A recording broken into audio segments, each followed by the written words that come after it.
Please be seated.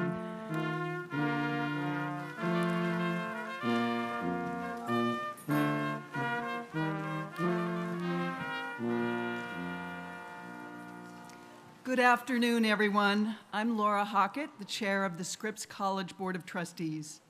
On behalf of the members of the Board of Trustees, many of whom are on this platform with me, it is my pleasure to welcome you to Scripps College's 94th annual commencement exercises.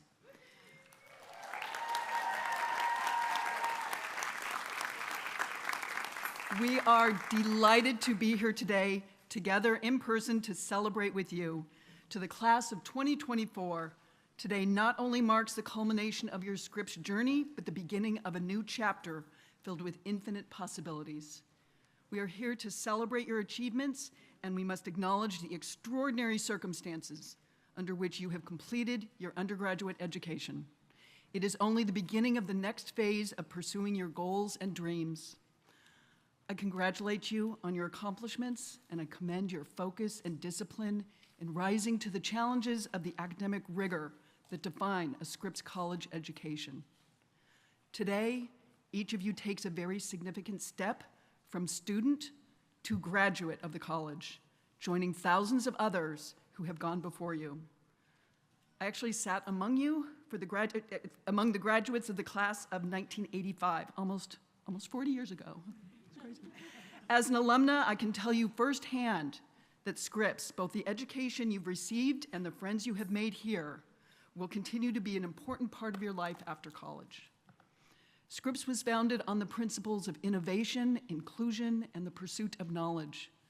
Scripps is an inspiring place that cultivates exceptional individuals. So we know that after your years as part of the campus community, you leave not only with a degree, but a part of the legacy of Scripps graduates prepared and ready to make your unique contribution to the world outside of campus. You will soon be joining notable graduates and past commencement speakers, such as a soft-spoken word poet, Sarah Kay, actor-producer Kelly McCreary, and alumna Gabby Giffords, class of 93, Noni Cream, 94, Elizabeth Robbins-Turk, 83, and Barbara Arnwine, class of 73, just to name a few. These are change makers and positive disruptors. We know that what you have learned at the college will transcend the years you have spent in the community. And in that time, probably very soon, you will play important roles in this complex and changing world. To the parents and families and friends of today's graduates, I extend a special welcome. I know the pride you must feel today. Savor the moment and enjoy the ceremony. Now it is my pleasure to turn the proceedings over to the president of Scripps College, Amy Marcus Newhall.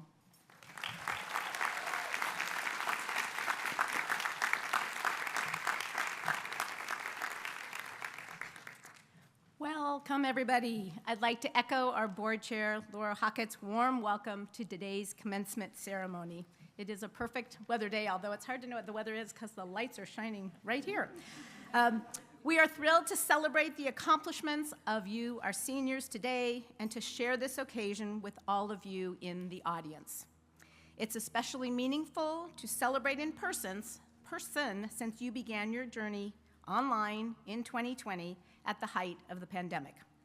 Your academic experience began in your homes, which limited your time on campus, so we don't take for granted the opportunity to commemorate your achievements in person as a community. Congratulations, class of 2024, you made it.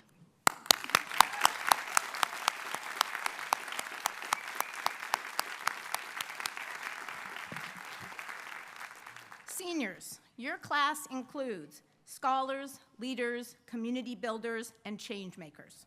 You have pursued diverse interests and passions that have led to unexpected and transformative results over the past 4 years.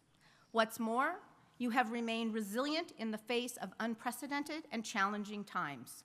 Whether in museums, laboratories, human rights organizations, boardrooms, elected positions, or in domains we can't even imagine yet, we can't wait to see what you will do in the next leg of your journey. I hope you've paid attention to the displays that are around, which provide a list of the topics our seniors research to complete their thesis papers, projects, and performances. The senior thesis is the culmination of the Scripps educational experience and reflects the importance of inquiry, independent critical analysis, and faculty-student interaction at the college. Every year, our seniors' work demonstrates how the academic rigor of the Scripps curriculum distinguishes Scripps students and prepares them to be lifelong learners in whatever they pursue. I congratulate each of you for completing such ambitious work. We are very proud of your academic accomplishments. The thesis process is made possible first by you, the students, but also by our distinguished faculty. They are both the creators and the ambassadors of academic excellence on this campus. Not only educators, our faculty serve as mentors, colleagues, and advocates for our students. Time and again, students reaffirm the central role the faculty play in awakening students' love of learning, supporting their academic and professional growth, and informing their sense of community. I am confident that each senior graduating today has a story or stories to tell about the ways in which a professor or professors has shaped and enriched your Scripps experience. Faculty, please rise as we acknowledge you.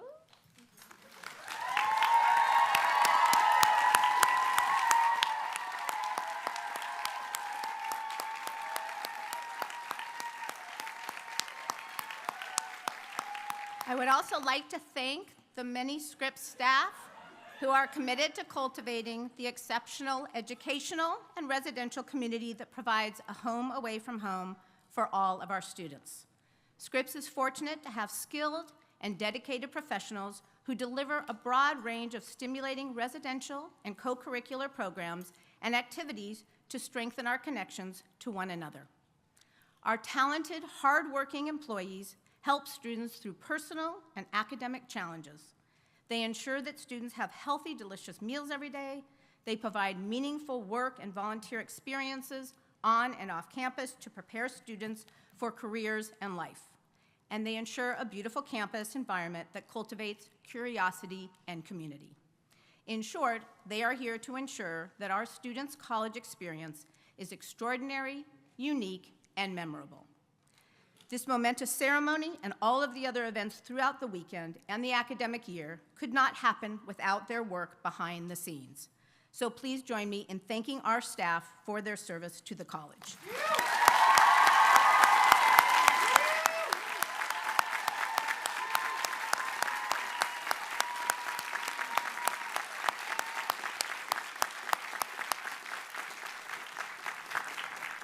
I'd also like to acknowledge the many parents, grandparents, aunts, uncles, godparents, and friends here today. Family and friends, you have supported our seniors along their educational journeys from grade school through college. You entrusted your high school seniors to us 4 years ago, and you partnered with us to help them maximize their college experience, realize their academic potential, and continue their personal growth. We know that your contributions, support, and encouragement have been instrumental to their success. And we thank you for all you've done to prepare the graduates for this very special day. Thank you very much.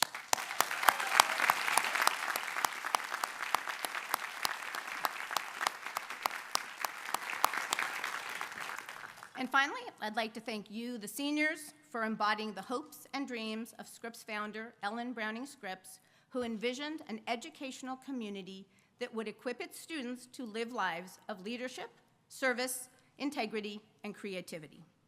Through you, Scripps is continuing its tradition of celebrating the life of the mind and developing future leaders who will think critically, act independently, and serve empathetically. You have enhanced the Scripps community with your ideas, your curiosity, and your aspirations. You have earned the honor and recognition you will receive today. It represents years of developing your work ethic, overcoming challenges, and celebrating your growth. Undoubtedly, you will carry some of Scripps with you wherever you go, through the friendships you've made, the lessons you've learned, and your ability to advocate for the issues you care about. Come back and see us, talk with future students, share your new experiences, your lessons learned, and your victories and challenges. As a Scripps alum, you become an important resource for our future students. Please continue the legacy of leadership you began during your time here by volunteering to mentor, interview applicants, serve on alum leadership committees, host interns, and speak on panels. The door is always open, and you are always welcome. You are now a member of a powerful network of alums who are leading organizations, communities, and movements across the globe, and who are eager to help you do the same. Scripps alums all over the world are creating amazing change at local, national, and international levels. Because you leave here with courage, confidence, and hope, I look forward to what you will bring back to Scripps, the Scripps community, and bring forward to the world. Congratulations.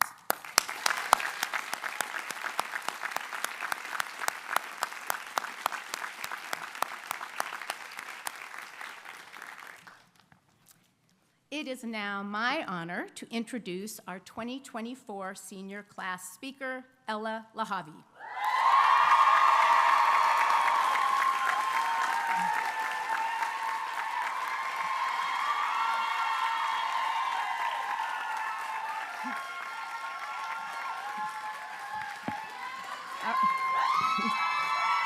I have a lot to say about you.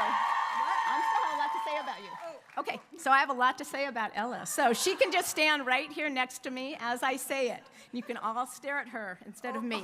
Okay, Ella is from Woodland Hills, California, and dual majored in art and computer science. Ella is a silly little guy, as expressed through involvement in the Golden Antlers, the 5C satire paper, and Stand Up, Sit Down, the 7C Comedy Club. Yes? Yeah, good.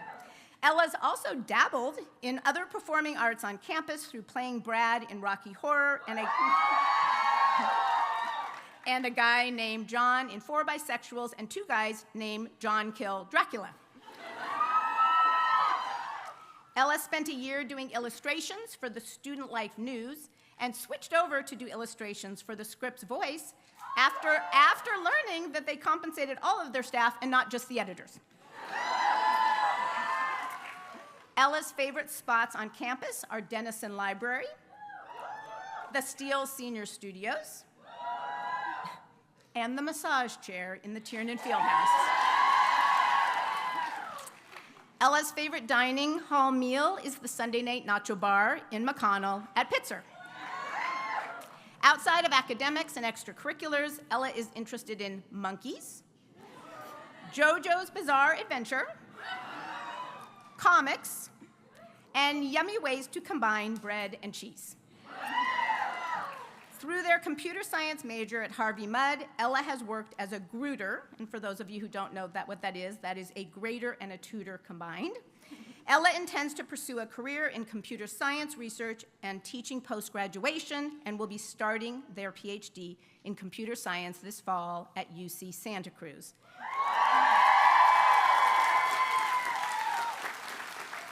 Please join me in welcoming Ella to the stage.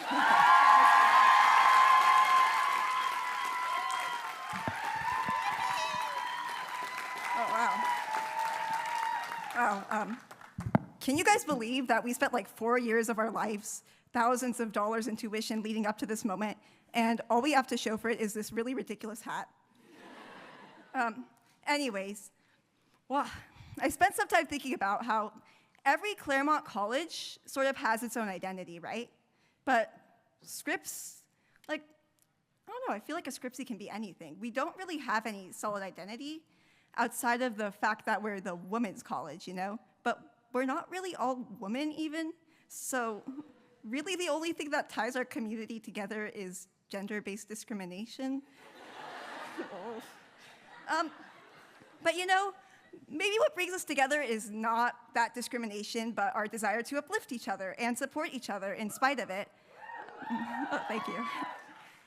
We in Scripsies are all in some way told by the world around us that we are less qualified and less deserving of the space that we exist in on basis of our gender. And many of us are held to even higher standards on basis of race, queerness, class, and nationality. We are here because we want to be an environment where we don't enforce those standards on ourselves and each other. And as we leave this community, many of us are going to find ourselves in workplaces that don't really look like Scripps or feel like Scripps, you know? Many of us are going to find ourselves in male-dominated fields and environments. There was a statistic I read somewhere a while back, and it's kind of stuck with me. Women, or, you know, Scripps gendered people, but like they didn't go too into depth on that, but anyways, Scripps gendered people, when we apply to jobs on like a website like LinkedIn or Indeed or whatever, we will only apply to a job in most cases if we hit every qualification, including the recommended ones. Men will apply if they hit at least 2. And it really made me realize, you know, a lot of times we're the ones internalizing and holding ourselves to these double standards. I was on my first grad school visit over spring break for a computer science PhD program, and I walk into the room that they had a little department intro talk in, and I sit down near the front, and no one else was sitting in the front. It was very awkward. This girl walks in, she's like, "Is this seat taken?" I'm like, "Yeah, sure." And she sits down, and I realize that's the first girl I saw walk in. And so I kind of like, you know, awkwardly stretch my back and look around to get a glimpse of the crowd. Guys, it was no Scripps College. It was so many dudes, but, and I was like, why? You know, why is this place so full of dudes? And I thought back to that statistic, and it's not that there's more men there because they're inherently more qualified or smarter or more deserving, but because they don't have anyone telling them they're not, you know, and they're not telling themselves that. So how do we, as Scripps gendered folk, navigate those types of environments? Personally, I have a philosophy that I like to call applying like a man. By that, I mean I always assume that I am qualified and deserving of the opportunities I pursue and the places I end up. Oh, you know, I always apply to jobs. Well, not anymore because I'm in grad school, but back when I was, you know, I always apply to opportunities regardless of how confident I am I'll get it, because worst case, I wouldn't get it if I didn't apply.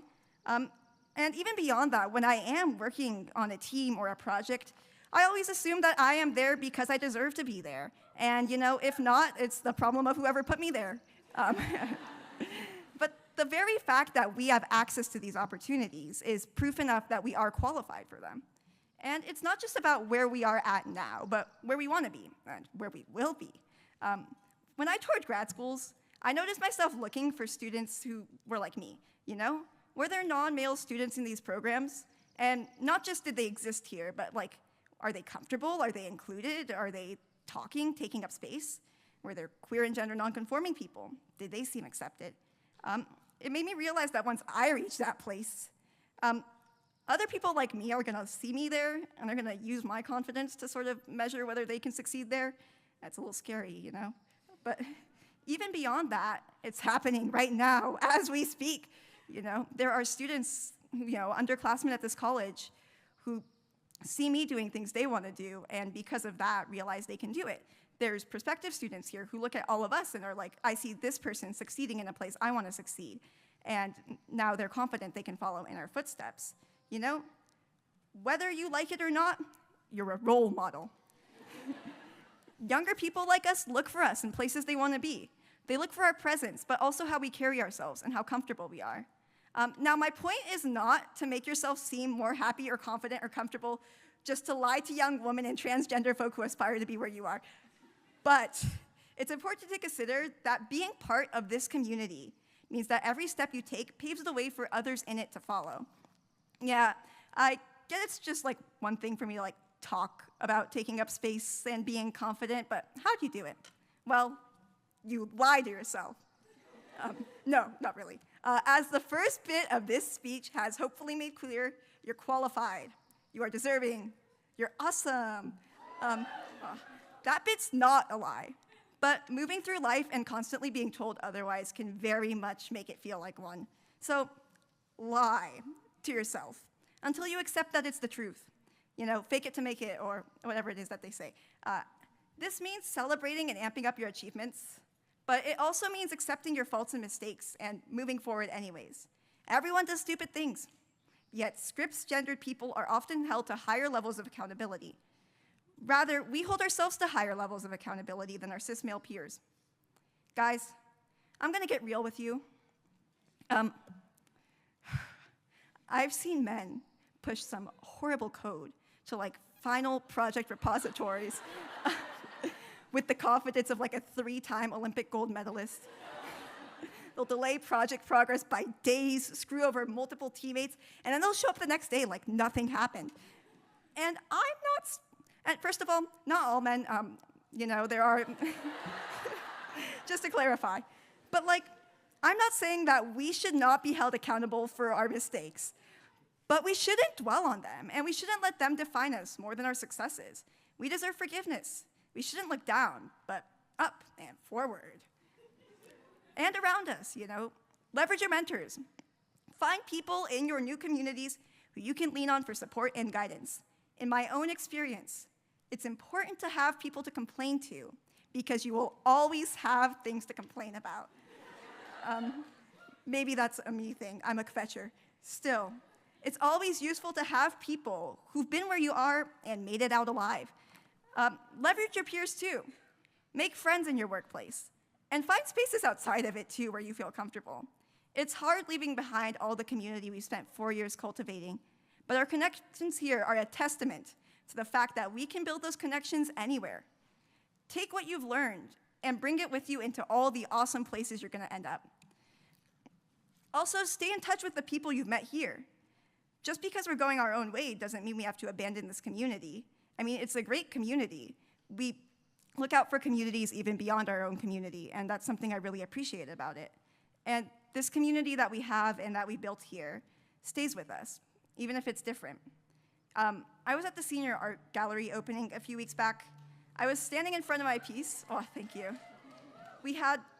Our professor was telling us to go stand inside in case people have questions about our piece, so they could ask the art. He wasn't saying it that strict. He's actually very chill, but so I was standing in front of my piece, and a group of really drunk alums came up to look at it, and I started chatting with them, and they asked me the very loaded question that I'm sure all of us have been getting these past few weeks, which is, how do you feel about graduating?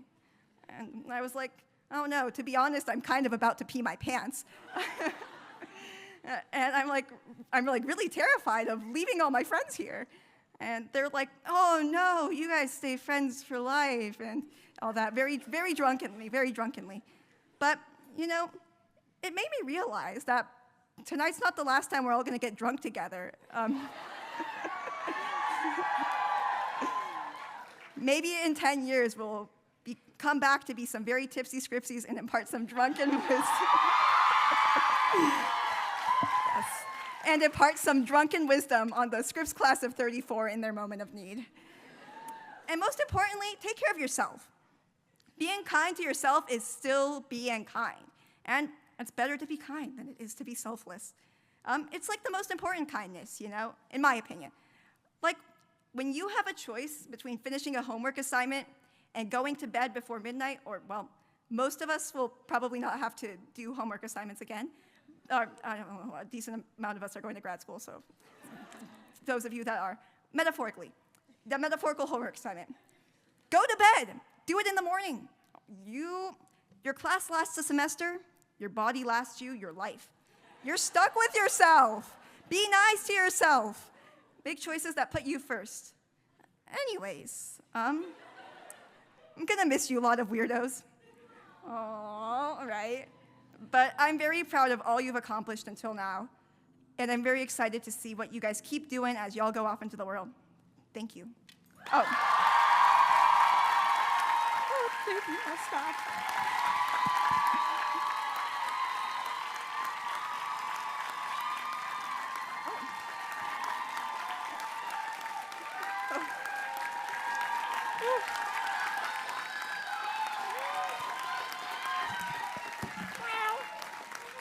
All right, please welcome President Marcus Newhall back to the podium.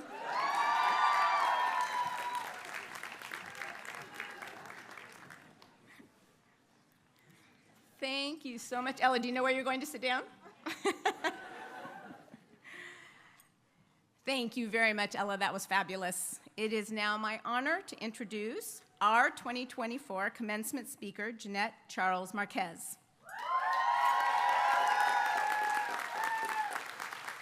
As is our long-standing tradition at Scripps College, our senior class selected Jeanette to deliver the keynote at this year's commencement. I'd like to acknowledge senior class co-presidents Tara Naomi Zong and Destiny Rivera Gomez,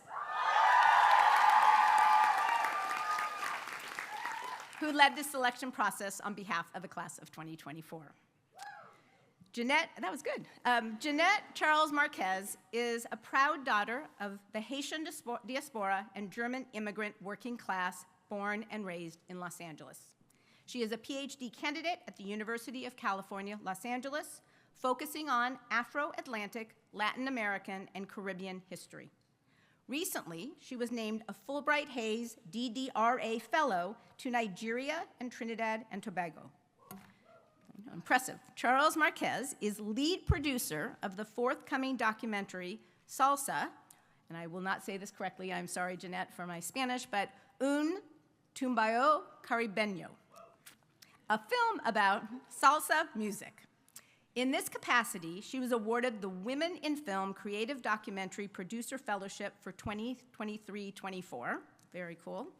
In 2020, as a certified life coach, she founded Aya Global, which houses In Spirit and in Struggle, a program that explores African and indigenous cosmologies and their relationship to liberatory political praxis. Charles Marquez is also a longtime solidarity activist, language justice interpreter, writer, editor, and independent journalist with experience throughout the Americas. She graduated from Scripps College in 2010, where she studied Latin American and Caribbean studies. We are all so pleased to have her with us today. Please join me in extending a warm welcome to Jeanette Charles Marquez. Thank you.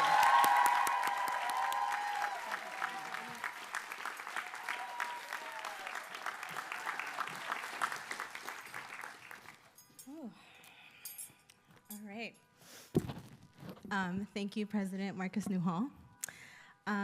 Good evening, everyone.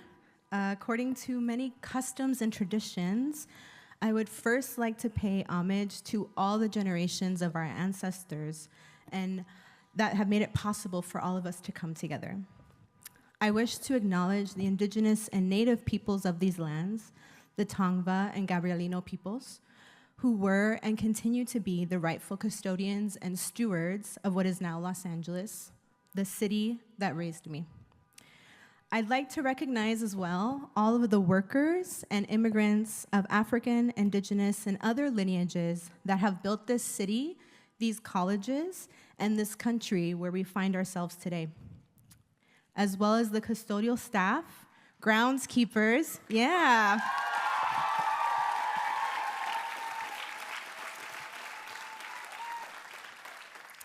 Caterers, service staff, and other workers who make this campus function day in and day out. They often go very unseen and very underappreciated.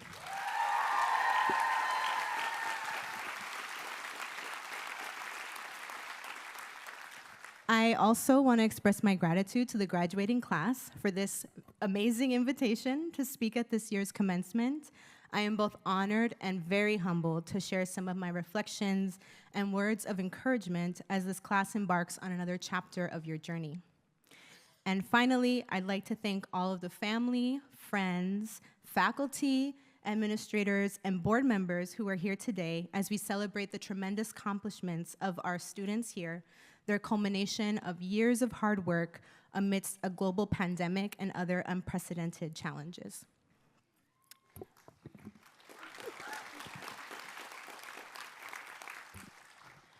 I graduated from Scripps 14 years ago, and the relationship I built at the Claremont colleges have been some of the most enriching and formative of my life. As a student, I was an active member of the Chiapas Support Committee.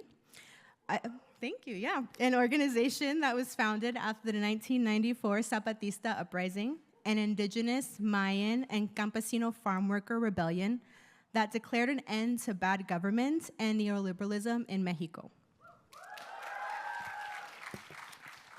At the time, millions of indigenous people in southern Mexico were exploited under what can only be considered conditions akin to modern-day slavery. For a decade, these communities built networks of resistance, and on January 1st, 1994, took over the state of Chiapas, declaring the land their rightful inheritance and calling for an end to exploitation, displacement, and marginalization.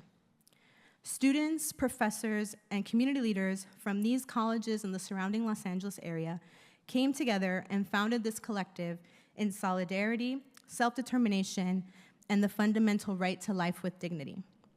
During my sophomore year, when I considered leaving Scripps because I felt I had not yet found my community, I met a Chiapas Support Committee member who worked at the Motley with me, and I became a member shortly thereafter.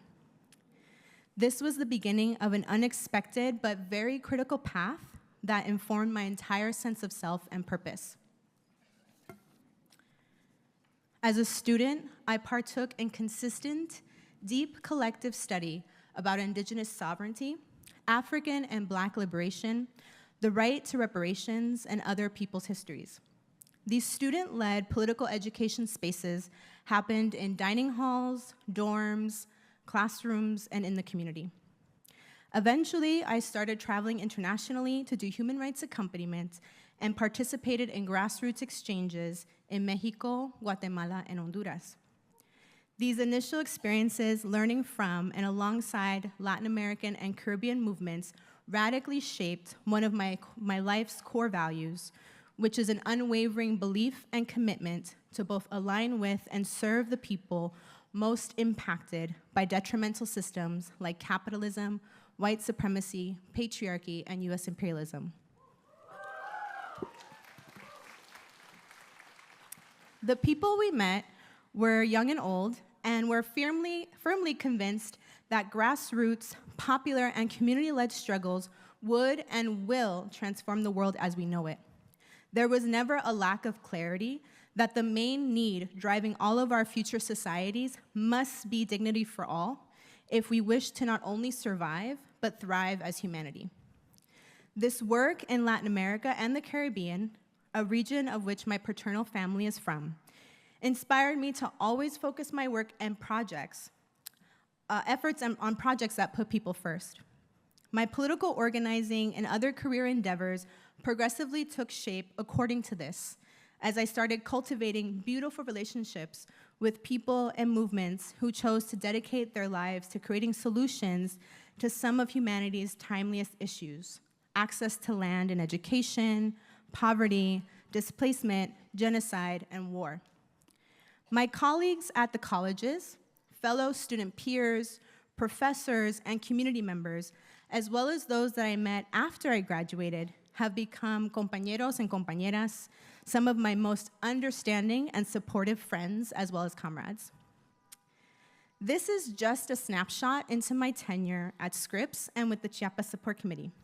But this time, and these relationships, created the necessary space for me to develop the foundation for how I charted my own path, as well as how I identified and created new opportunities along the way.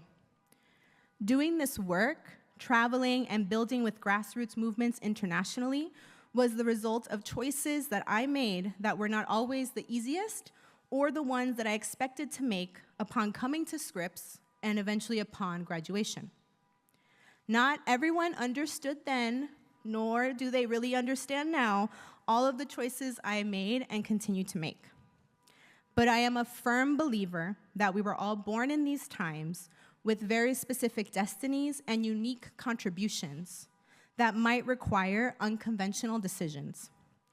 It's taken me a long time to understand that my integrity and my alignment does not and should not depend on the status quo, but on another litmus test founded on my own sense of purpose that often considers higher order concerns beyond my own comfort and personal ambition.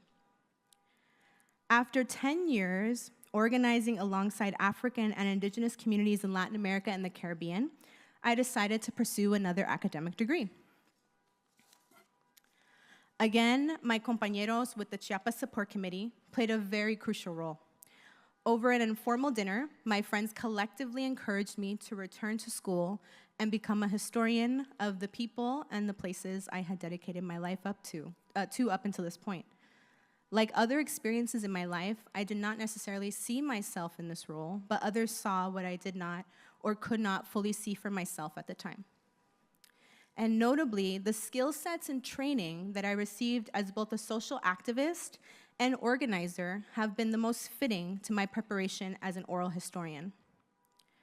One of the skills that connects through all of my work, whether as an organizer, journalist, coach, producer, or historian, is my interest and ability to listen. And this is not listening in the ableist sense of hearing speech or sounds. I'm referring to listening as the practice of deeply, actively, and thoughtfully engaging with people and places, allowing them to reveal themselves and their truths. This practice of listening asks us to move beyond what we have read in books or what we think we know intellectually and lean into curiosity, hold compassion, and strive for connection on a human level. I learned to listen as I met with modern-day Maroon societies in Haiti, community councils in Venezuela, reparations leaders in Belize, water and land protectors in Honduras, decolonial and popular educators in Bolivia and Cuba, as well as agricultural cooperatives in Nicaragua, among countless others who educated me more than any one book, class, or person ever could. Everywhere, I found people who've struggled against the classes that oppressed them and the imperialism that emboldened their oppressors. My soul was nourished and found greater purpose witnessing these germinations of a better world. These experiences inspired me and challenged me, as I also had to directly grapple with the privileges of being from the US, albeit from a historically oppressed identity and community. I had to unpack this responsibility and consider how I might utilize these experiences, my academic training, and my organizing to champion justice. Most recently, I've listened as a graduate student and instructor at UCLA. And while I do not need to recount the news, I want to highlight a few lessons from recent protests organized by students and colleagues at UCLA, as well as from these very campuses where we celebrate commencement. The assault on student protests, the militarization and surveillance of our educational institutions conform a pre-existing state of emergency that we should all be concerned with. Recent protests call out the commodification and weaponization of education, as well as universities and colleges in the United States often possess endowments larger than the GDPs of many countries, like my father's homeland of Haiti. They serve far fewer people and exist within much smaller geographical limits. These same institutions often inappropriately invest our tuition fees, as well as other resources and labor to profit off of displacement, war, and genocide, the very antithesis of what a liberal arts college should embody.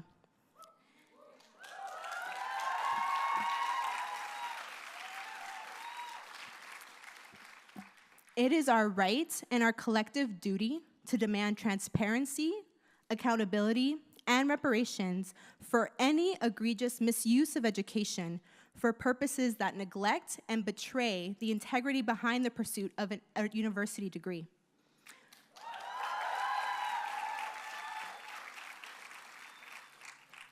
I often think about my younger self and my friends who organized at Scripps campus had the criminalization facing students at Scripps, Pomona, Pitzer, Harvey Mudd, Columbia, UCLA, and other institutions existed to the same degree of sophistication and surveillance as when I was a student a short 14 years ago, my work with the Chiapas Support Committee and other organizations might have resulted in the same extreme and violent criminalization that many students presently face.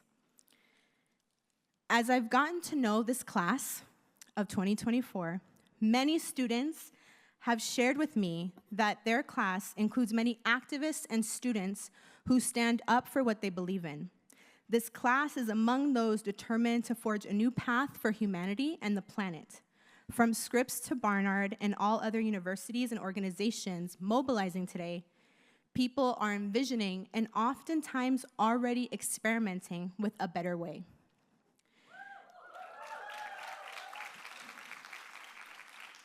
However, too many institutions and officials have chosen not to listen and instead have unilaterally exercised their power to squash students' spirits and struggles, albeit unsuccessfully.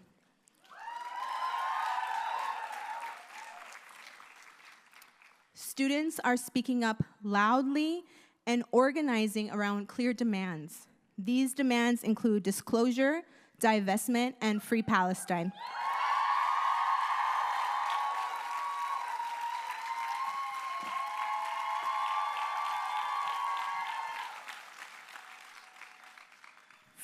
Free Palestine means Black Lives Matter, is land back, is a call to action to free Congo, free Haiti, free Sudan, liberation for all oppressed peoples, and is fundamentally a call to end U.S. war, military expansion, and war profiteering, which are the largest polluters behind the world's climate crisis.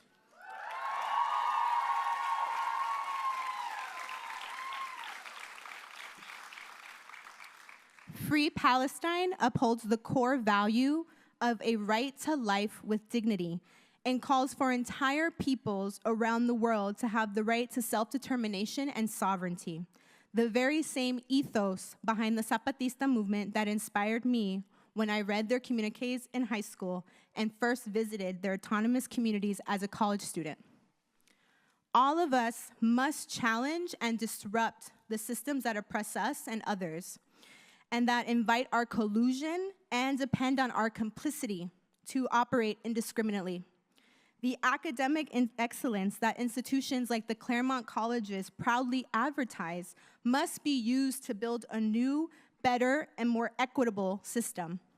Another world is possible, as the Zapatistas say, but we must all actively work towards this new world because, like anything else, our ideas and our dreams are not inevitable. We must work to manifest and materialize them. We need farmers, scientists, artists, organizers, engineers, writers, and leaders of all kinds for transformation at scale. And I have no doubt that the people who will usher in this new world, many of you are here graduating today. We must make hard decisions, or rather the right decisions, to repair the past, rectify in the present, and recalibrate for the future. My invitation today is that we do not accept any more offenses in our name. The students have shown us that this is the least that we can do to truly live our values with integrity and with purpose. In closing, the official Scripps seal is perhaps one of the most appropriate and timely reminders of this call to action. Incipit vita nova, which means here begins new life. May we all seize this moment to begin anew. Thank you, and congratulations to the class of 2024.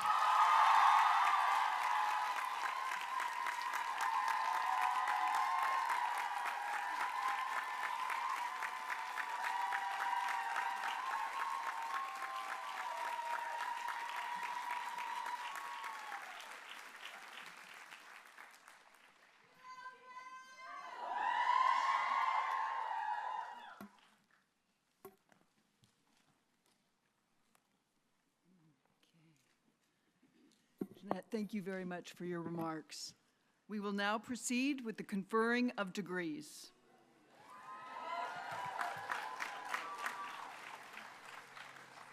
The class of 2024 will be presented by Interim Vice President and Dean of Faculty Jennifer Armstrong.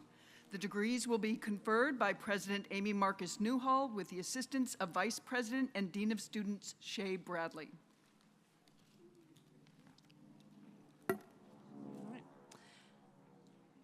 President Marcus Newhall, I have the honor of presenting 235 candidates who have been recommended by the faculty and approved by the Board of Trustees for the degree of Bachelor of Arts.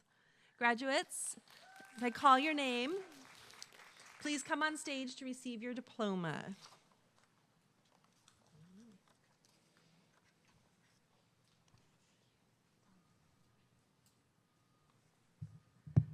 Taliana Abadi.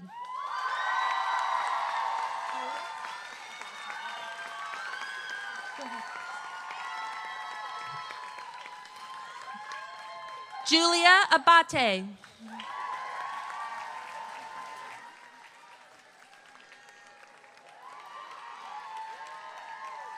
Priscilla Abrego.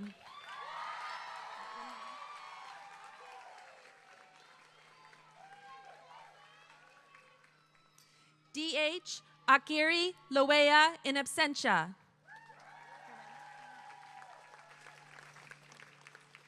Miranda Jacqueline Acuna.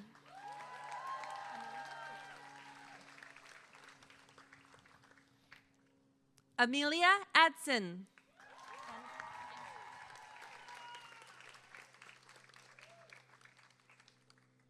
Annadelle Alvin.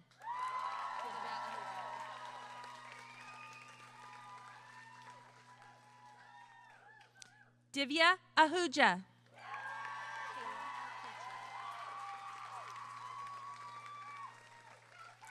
Kayla Alcorcha.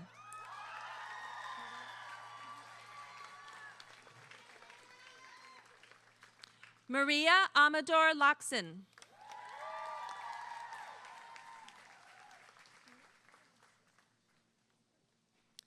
Julia Amoroso.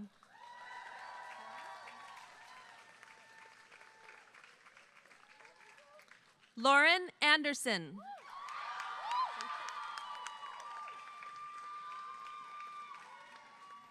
Rachel Anderson.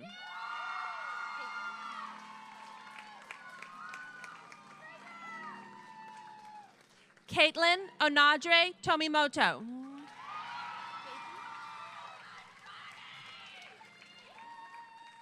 Jaithi Priya Unshu.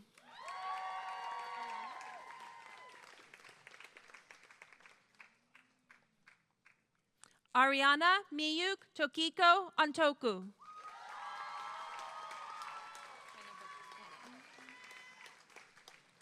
Anna Baboni.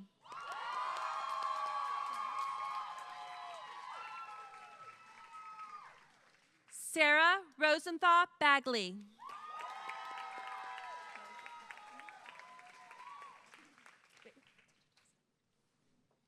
Margaret Manton Bancroft.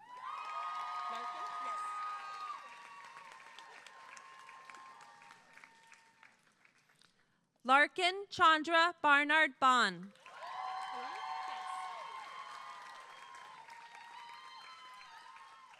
Haley Ann Bates.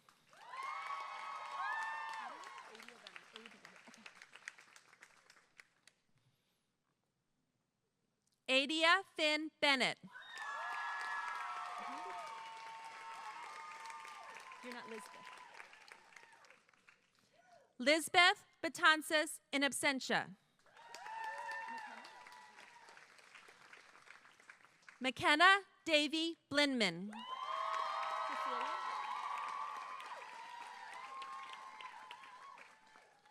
Cecilia Bloom.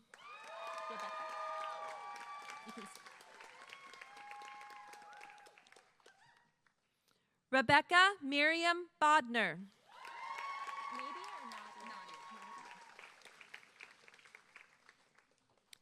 Nadia Schwartz Bolef. Jessica Bonner. You can stand there. Jessica Bonin.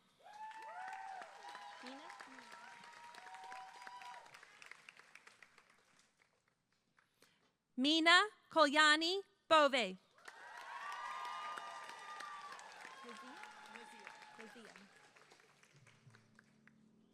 Nazia Bradshaw.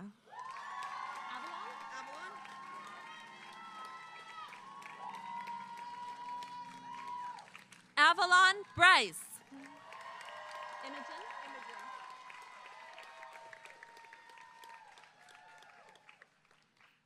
Imogen Brooks.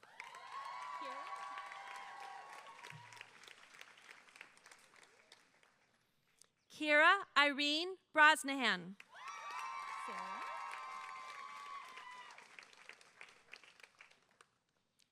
Sarah Elizabeth Brown.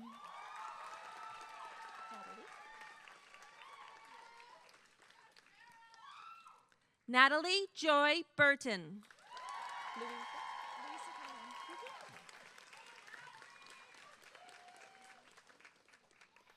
Louisa Calhoun.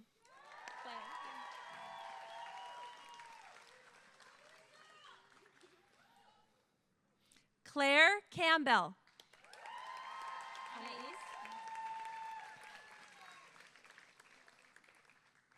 Anais Martinez Castañeda.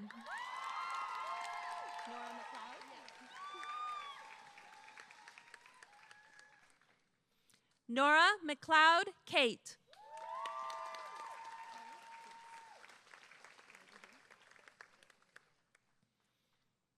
Ellie Chang.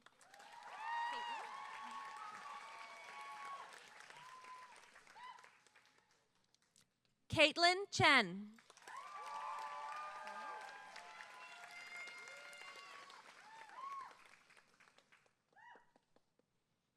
Lauren Chen.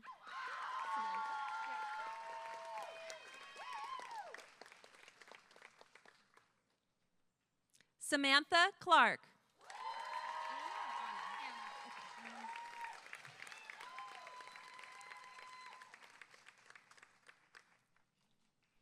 Anna Cohen.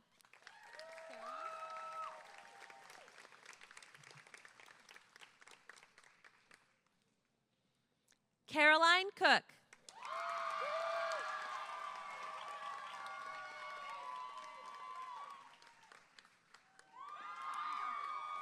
Rachel Corbett.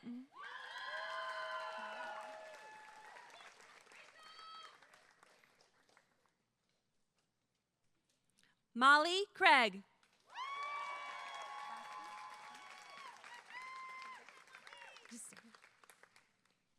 Vasti Andrea Cruz.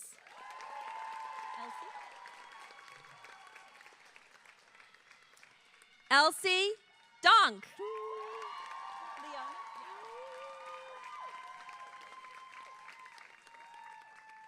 Leona Doss.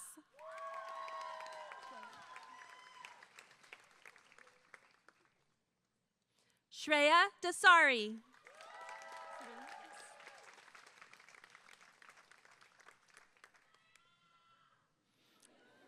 Serena David.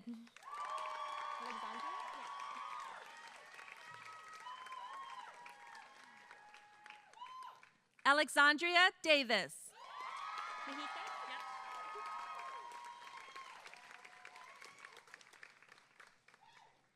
Mahika D'Souza.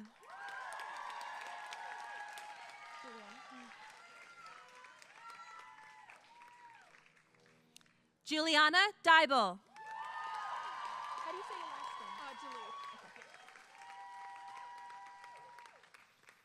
Arca Dalip. Archa. You're Henriette, right? Okay, good. Henriette Duff.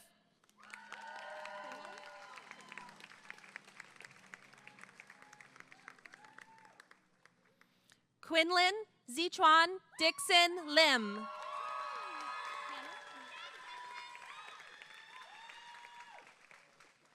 Hannah Downing.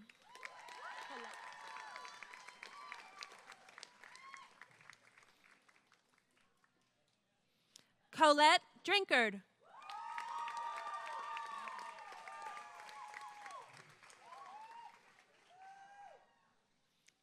Lily Ann Duncan.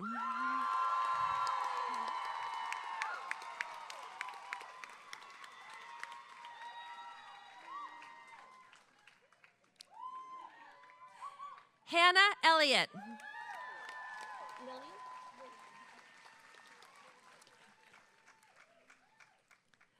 Lillian Ellis.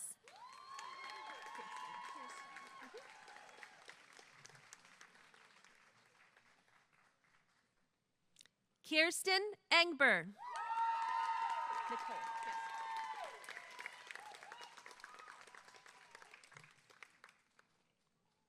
Nicole Falikoff.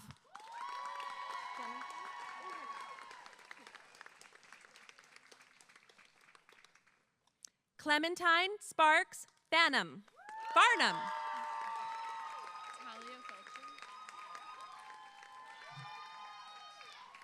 Talia Felcher.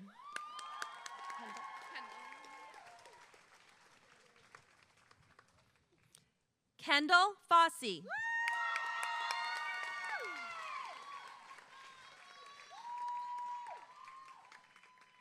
Emma Yasuko Shoninaka Fugunaka.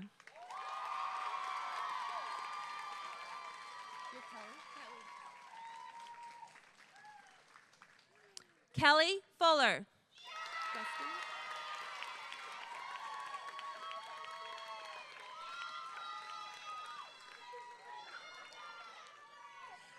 Destiny Garcia.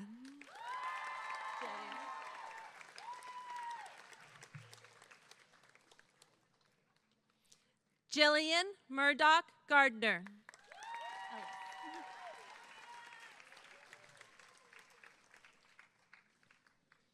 Ellis Kwong Garrell.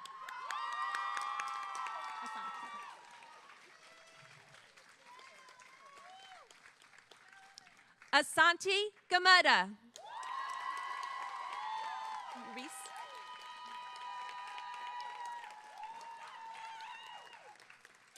Reese Gurr.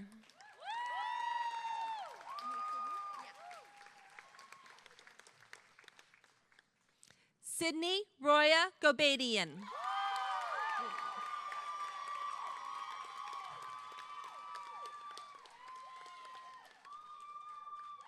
Rooney Glucksman.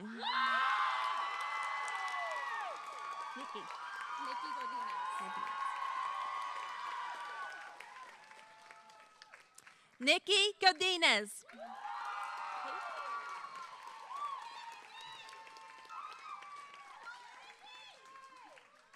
Kate Graham.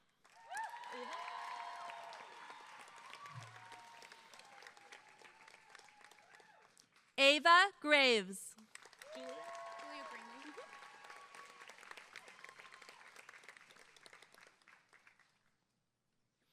Julia Greenlee.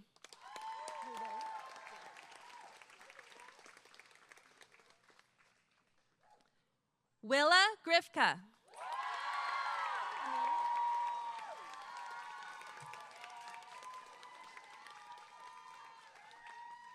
Amelia Ray Gross.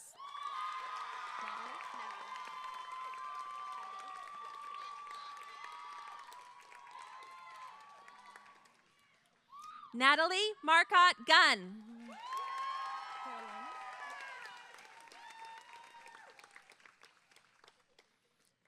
Carolina Gutierrez Tunstad.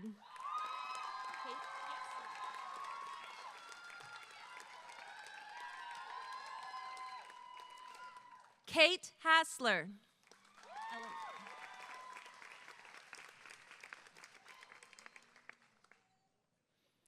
Eleanor Henderson.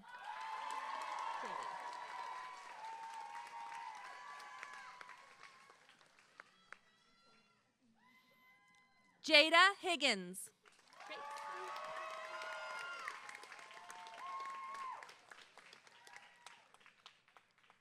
Grace Hill.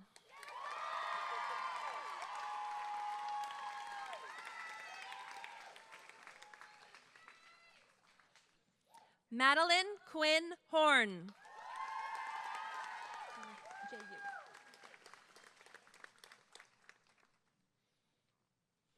J.U. Ho.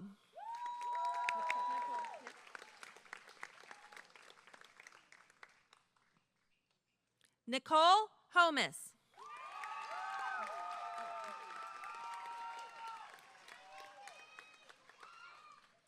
Ellen Ben Yin Hu.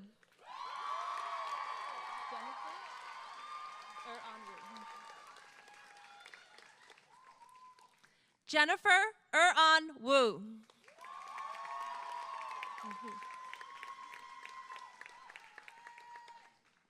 Leah Hurwitz.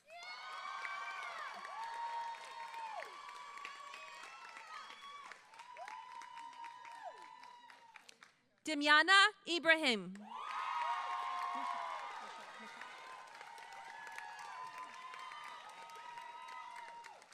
Mishal Bushra Ijaz.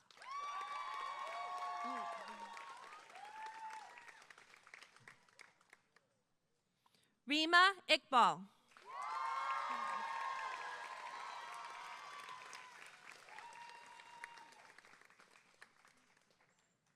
Karen Jacoby.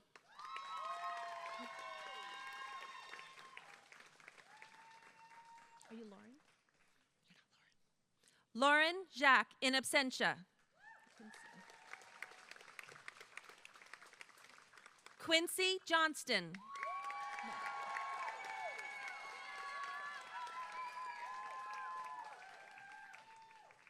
Meadow Jones.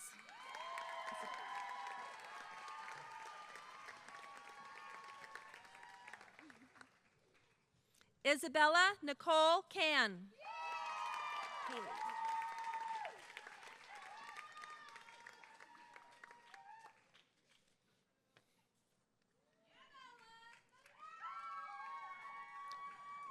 Haley Laline O'Shea Kerner.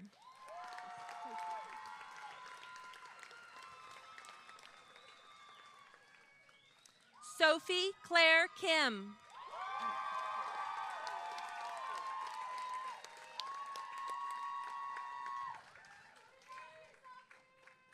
Emma Lee Kinsey.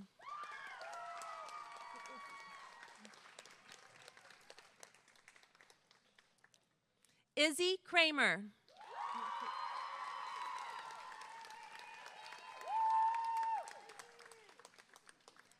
Kate Delafourcade.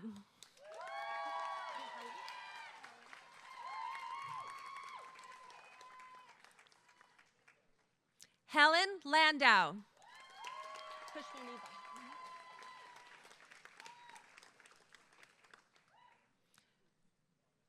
Kushnuniva Laurent.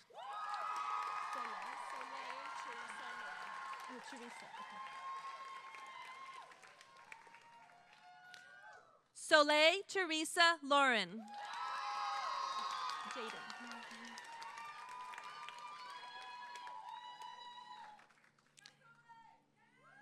Jaden Everline Lee.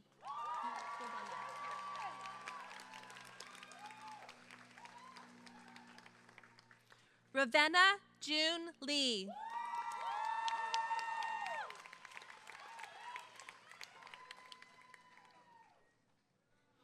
Ella Lahavi.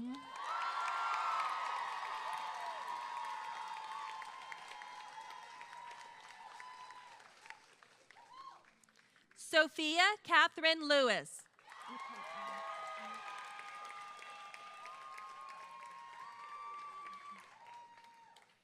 McKenna Likens.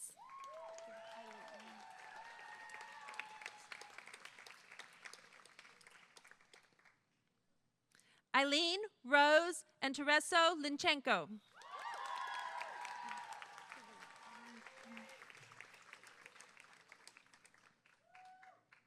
Serena Chaolu Liu.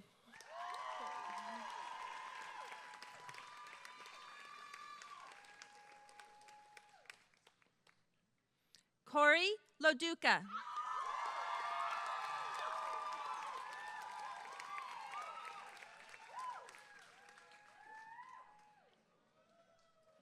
Zoe Ann Gebstadt Lofgren.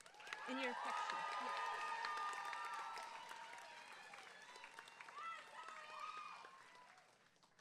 Prekshi Lohia.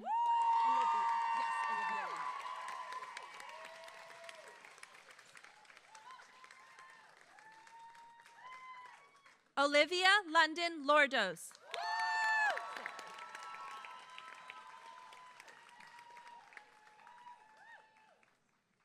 Sarah Peretz Logie.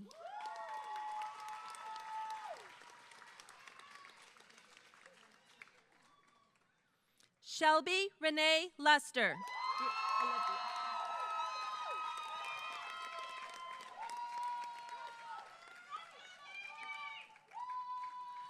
Olivia McDonald.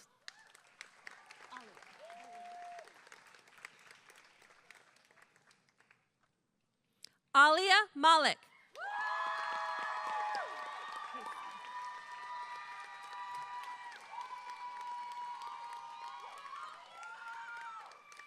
Casey Malone.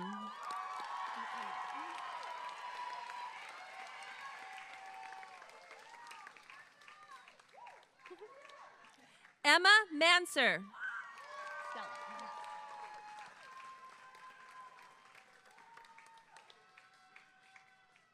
Stella Markey.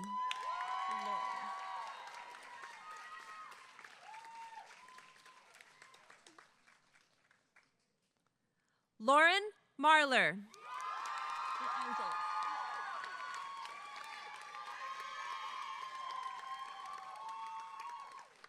Angeles Soriano Martinez.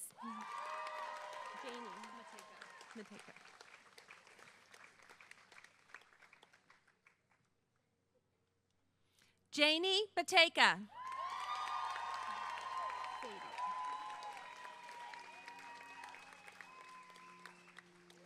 Sadie Matz.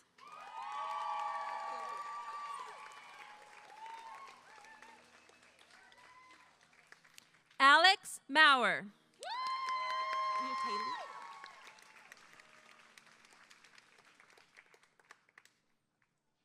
Tali Maximin.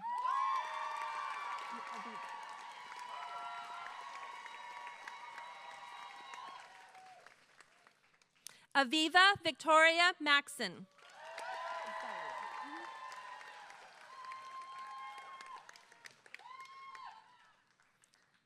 Zalia Maya.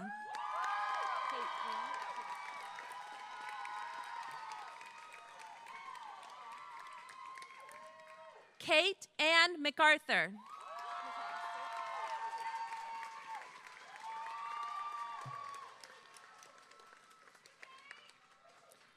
Lauren McAllister.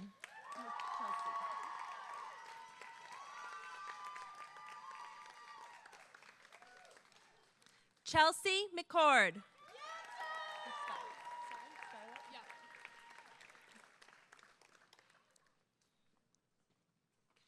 Scarlett Ann Stewart McCullough.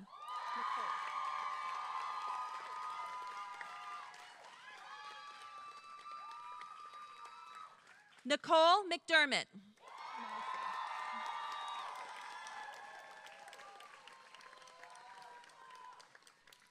Madison Lee McDougall.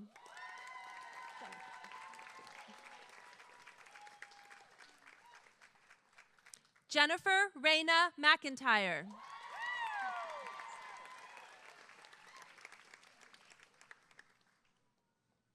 Catherine Amata Meager.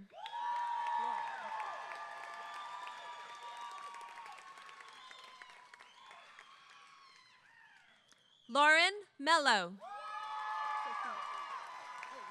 Yeah, that's not you? Oh, no, you're still in. Sophia Meng in absentia. You say Lily? Yes. Lily Messenger.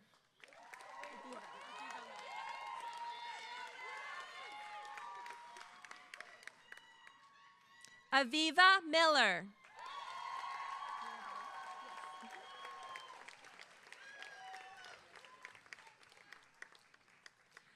Mirabella Miller.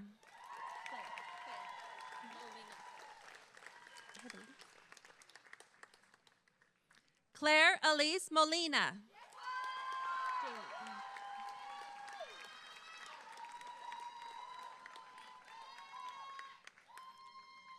Jamie Morales.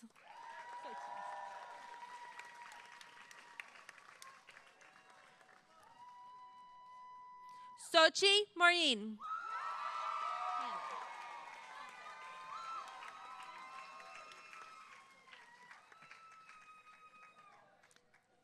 Hannah Mary Davis Murphy.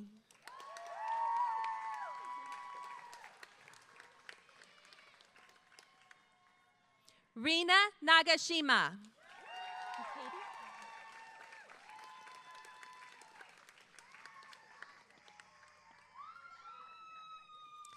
Katie Kim Nguyen.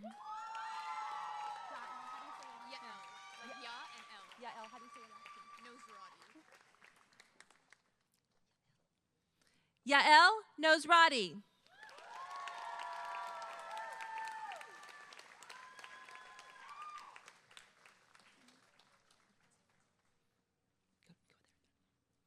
Sumin Angela O.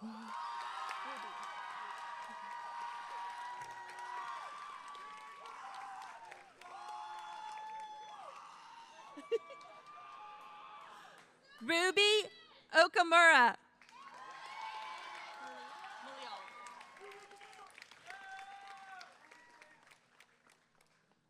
Malia Oliver.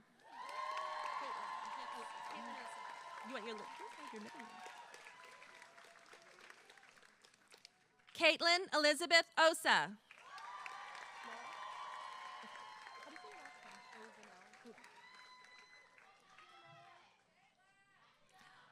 Laurel Elise Ovanel.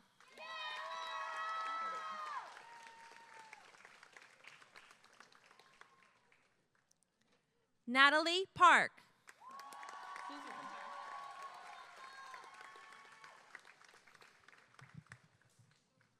Susan Park. Oh, wait, wait. There's. Stay here then. You're not Caitlin. No. Okay. Caitlin Pinchina in absentia. Aaron Pinkelman.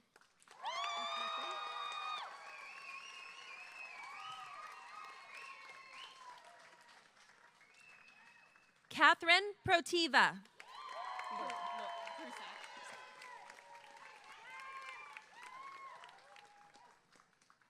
Loy Prusak.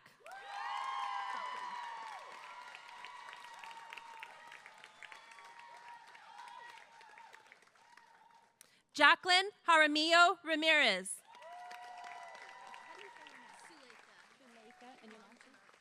Okay. Suleika Ramjanarkar.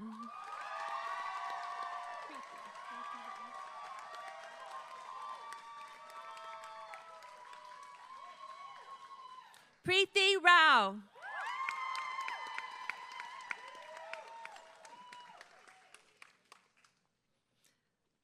Catherine Ramaklis.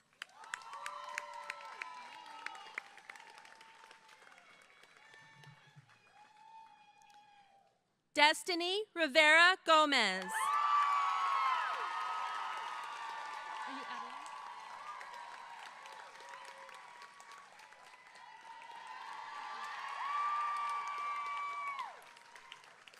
Adeline Ella Pearsall Rogers.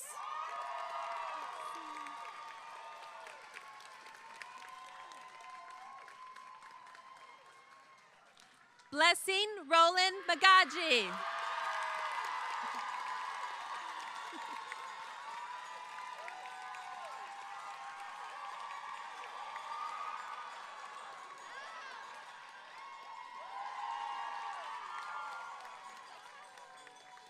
Irene Roman.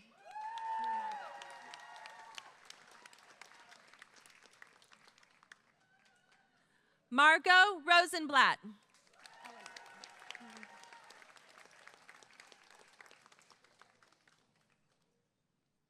Eleanor Ruas.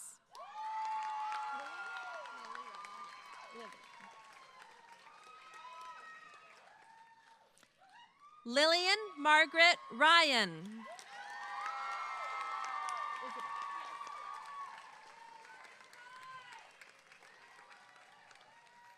Isabel Sod.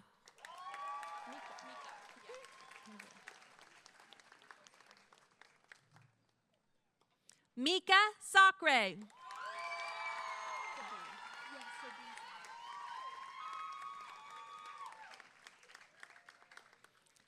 Sabine Sal.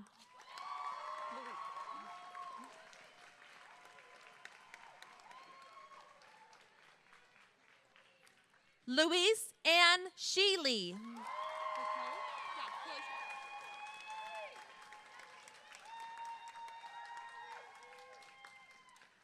Kelly Schultz.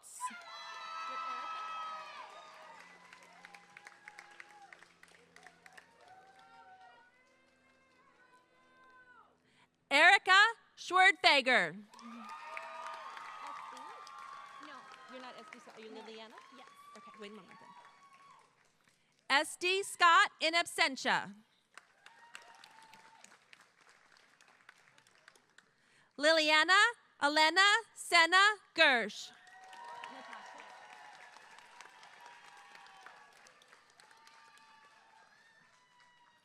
Natasha Satya.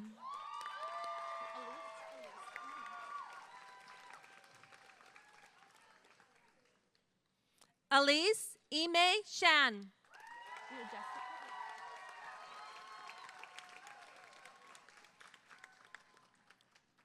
Jessica Shen Wachter.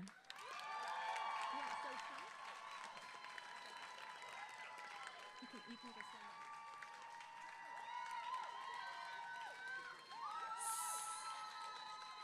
Sophie Shepard.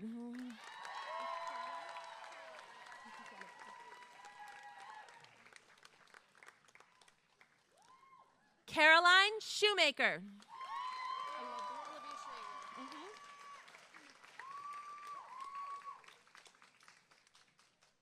Olivia Schrager.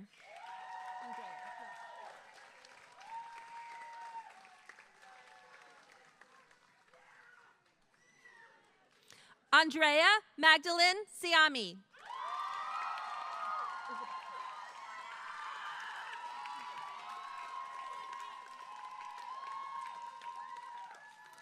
Isabel Gasitua Silva.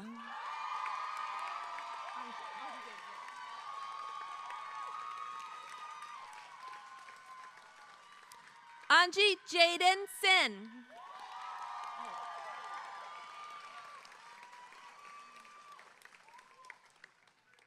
Ella Skinner.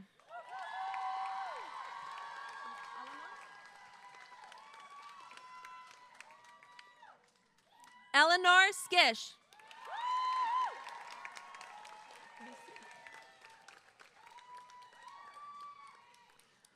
Lucy Smith.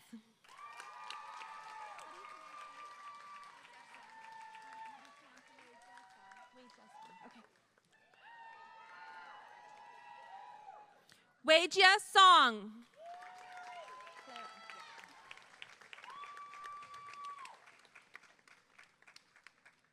Clara Spitz.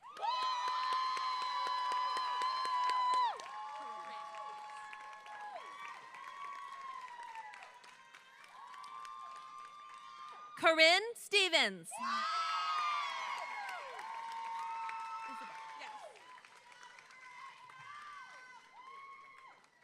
Isabel Suchoff.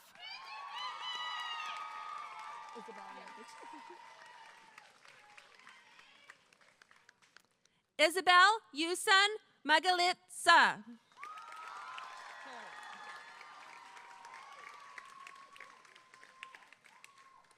Caroline Sundal.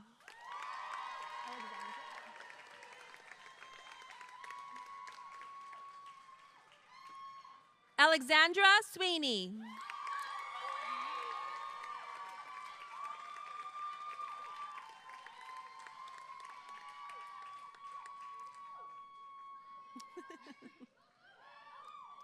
John A. Kenya Sylvester.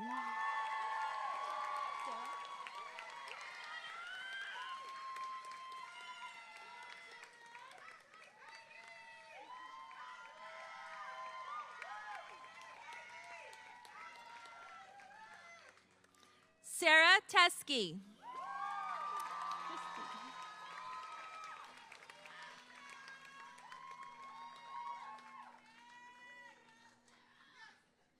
Drishti Talker.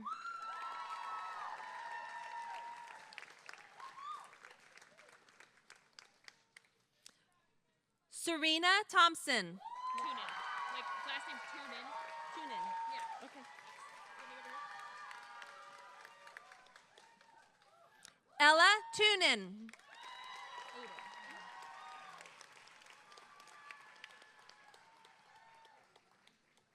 Aiden Truelove.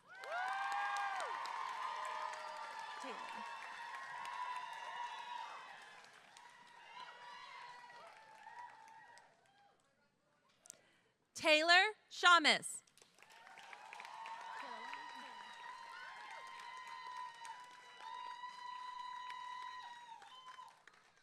Caroline Tuck.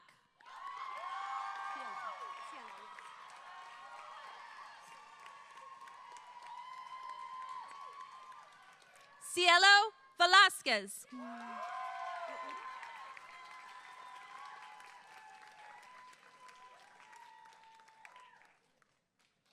Edith Elizabeth Havard Vigushin.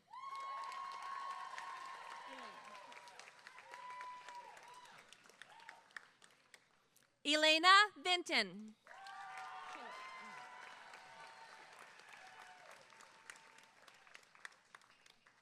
Trinity Walker.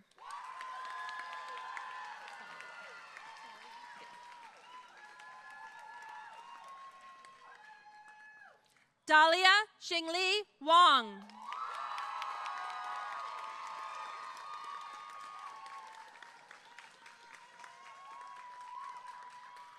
Silu Wang.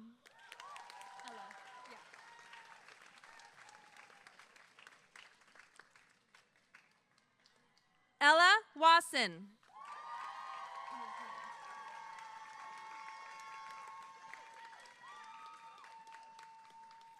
Hannah Weaver.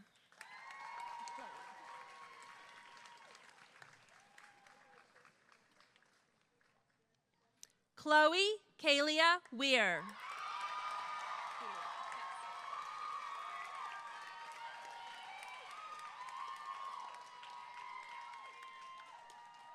Juliet Lang Welk.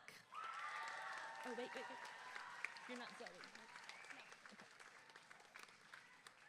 Zoe Leah Wellick in absentia. Alyssa Michelle Wend. You can go. Avery White.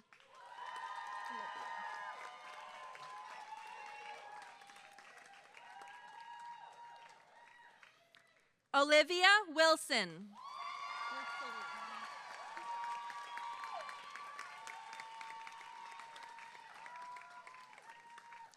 Celine Wooning.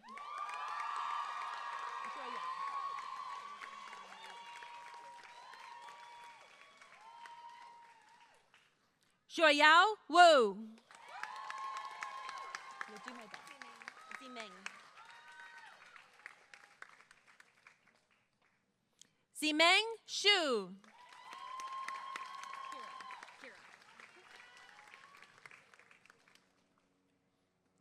Kira Anna Scheib Yanalinas.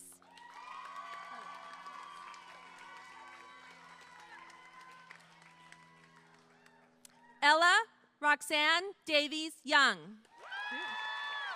Megan. You can stand there. Megan Young.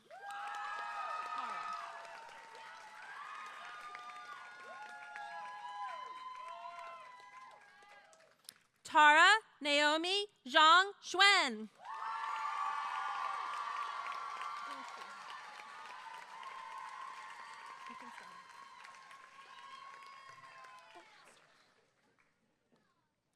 Jingshu Zhao.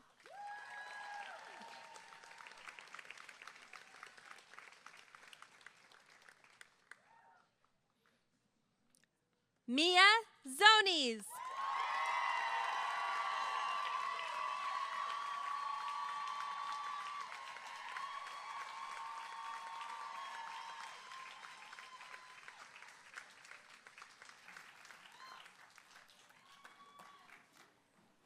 Okay, before we do the next thing, Someone has lost their tassel. This is a very important blessing. Where are you? Oh.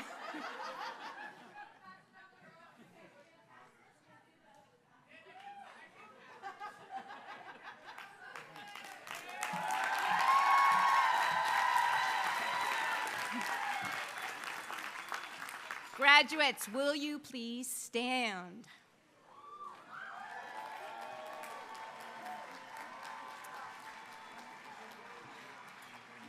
By virtue of the authority vested in me by the Board of Trustees of Scripps College, I hereby confer upon each of you the degree Bachelor of Arts.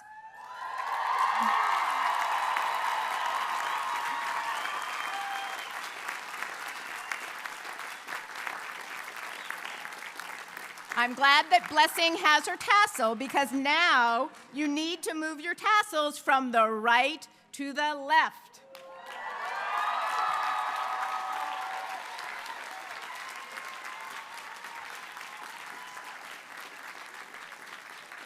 Graduates, please take your seats.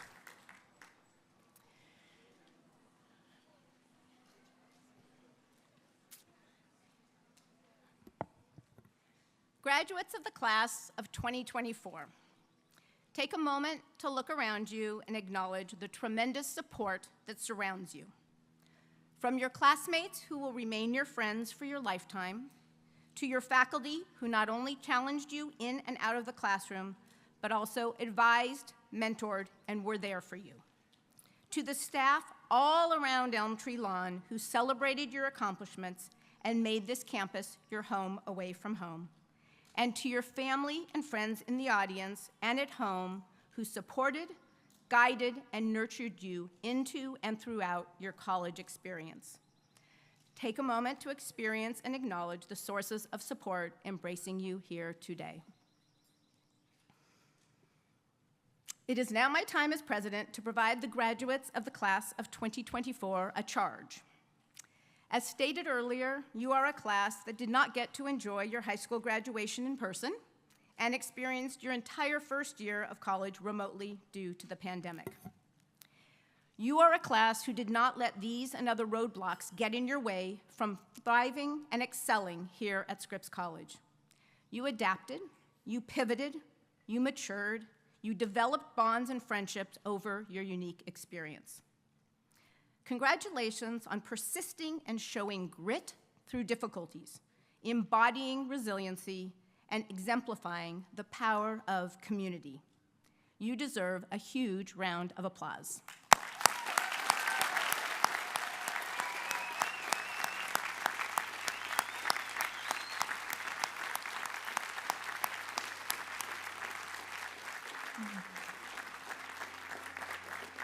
Now it is time to take your skills, passions, experiences, critical thinking, and education to your postgraduate life. Sounds a little scary, huh? There are unique benefits of attending a women's college, or as the Scripps College, or as the Scripps as Ella said, all kinds of terms, that will equip you with the skills for the next phases of your life. I like to call these our superpowers. I want to highlight 3 of these superpowers today: community, risk-taking, and authenticity. The first superpower is the community, the support you provide one another and the way you elevate one another. Each of us is better together than we are alone, when we collaborate, when we form communities, when we activate our networks. As was famously written, a candle loses nothing by lighting another candle. You are the candles that have and continue to light others. And from firsthand experience, I can attest that being in a community isn't only more effective, but also a lot more fun. The second power is risk-taking. Our confidence to move beyond our comfort zones, the ability to try experiences that have the possibility of failure. During your time at Scripps, you have amplified your initiative to say yes to new challenges. You have not, and I am certain will not, let the fear of failure or the criticism of others be a reason not to engage or get involved. If you don't fail, you don't grow, or as my husband, who is a basketball coach, repeatedly quotes from Wayne Gretzky, you miss 100% of the shots you don't take. I hear it once a week or so. Okay, the third superpower is authenticity. Your ability to be your authentic selves and allow others to be their authentic selves. You don't let others determine who you are, but rather stay true to yourself. You ask questions that might not be asked otherwise. There is a fearlessness among you combined with compassion that will move each of you, as well as our society, forward in so many positive ways. What is so intriguing and important is that these three superpowers are inextricably intertwined and exponentially multiplicative. To generalize from the power of diversity in the workplace, experts have coined the term superadditivity. Superadditivity suggests that 1 + 1 doesn't equal 2, but rather 1 + 1 can equal more than 2. Thank you, Winston O. I had equals 3, but he says that mathematically doesn't work, which I know, because each alone is a 1, but together they are so much more. So my charge to you is this: use these three superpowers, community, risk-taking, and authenticity, as you encounter your life beyond Scripps. These superpowers will allow you to remain adaptable, successful, flexible, strategic, and creative as you encounter new situations, experiences, professions, and communities. In the future, you will almost certainly enter new arenas and experiences that don't inherently include these superpowers or even reject them. In those situations, recall the obstacles you overcame during your time at Scripps, reach out to those who supported you along your academic journey, and channel your determination and fortitude to bring about change, just as you have learned to do here at Scripps. Every person on this stage and in the audience believes that you have the confidence, courage, and hope to unleash your superpowers to influence the future. Scripps students can and do achieve anything and everything. Ella and I were consistent in that, wherever you are, Ella. Good work. We look forward to watching you thrive and excel in this next chapter of your life. Congratulations to you, the class of 2024.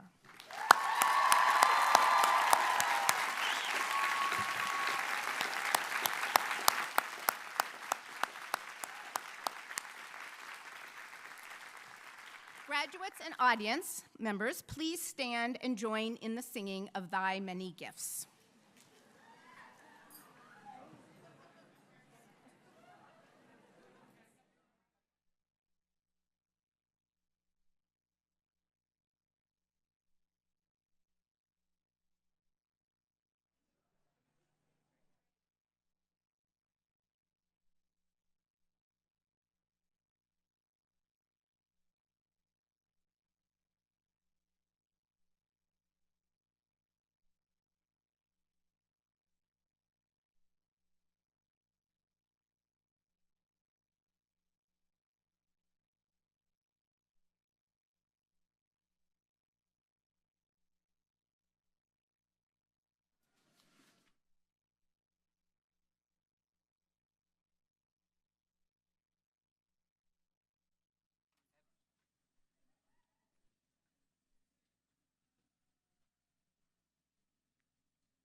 At this time, I want to thank everyone. I want to invite each of you to join us at the dinner dance.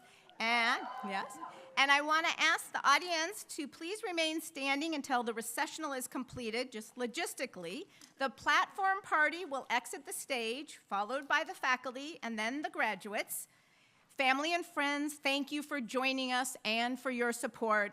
Congratulations again from your alma mater, Scripps College. Congratulations.